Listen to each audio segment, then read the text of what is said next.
Ulala!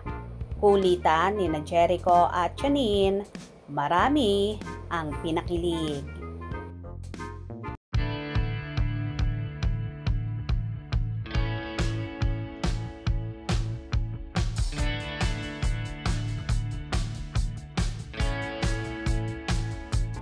Maraming netizen ang kinilig sa kulitan ni na Jericho Rosales at Janine Gutierrez sa Instagram. Pangabog nga raw yun. Nag-post kasi ang aktor ng isang makulit na content sa kanyang Instagram reel kung saan sinayaw niya ang kanta ng NSYNC na Bye Bye Bye. Say niya sa caption, "How it feels to be back on your screens." Para sa inyong sumusuporta. Heto ang pinaghirapan, pinagpuyatan, hindi pinag-isipan. Isa nga sa mga naaliw at nagbigay ng komento ay ang co-star niya sa teleseryeng Lavender Fields at ka-exclusively dating na si Janine Gutierrez. Komento ng award-winning actress, "Tyrone, kung ganito lang sana ang inatupag mo at hindi si Jasmine, edi wala sanang problema." Tyrone ang pangalan ng karakter ni Echo sa kanilang serye, habang ang Jasmine naman na tinutukoy ni Janine ay ang karakter naman ni Jody Santa Maria. Reply naman ni Echo, "Say bye bye bye to Tyrone. Rudy the dancer is the one you deserve." Sinamahan niya ang komento ng tatlong emoji. Una ang dancing lady, sumunod ang sunflower at ang last, ang dancing man.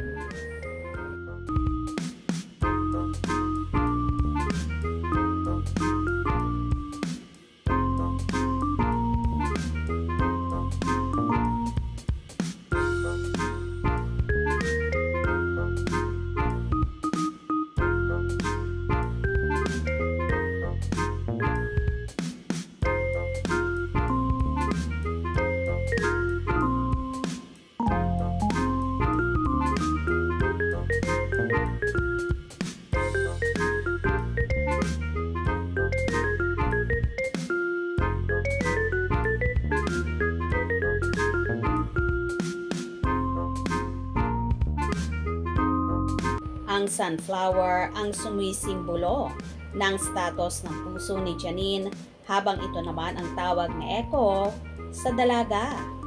Kilig na kilig nga ang mga netizens sa kanilang dalawa.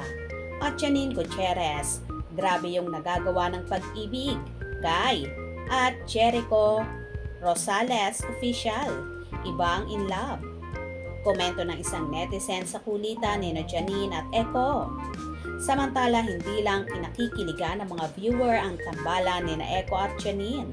Puring-puri rin nila ang mga ito sa isang eksena sa Lavender Fields na in-upload ng isang streaming site sa kanilang social media accounts.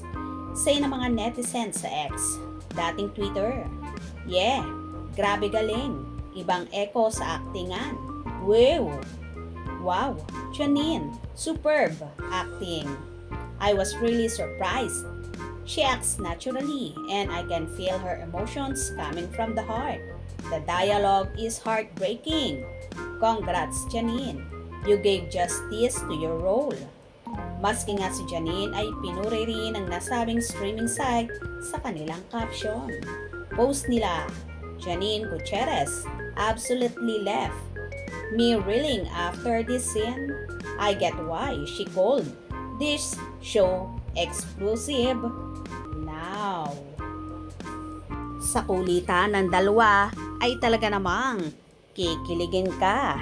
Soon kaya ba ay aamin na sila sa natatangi nilang feelings sa isa't isa? Kung nagustuhan nyo ang video na ito, comment down below.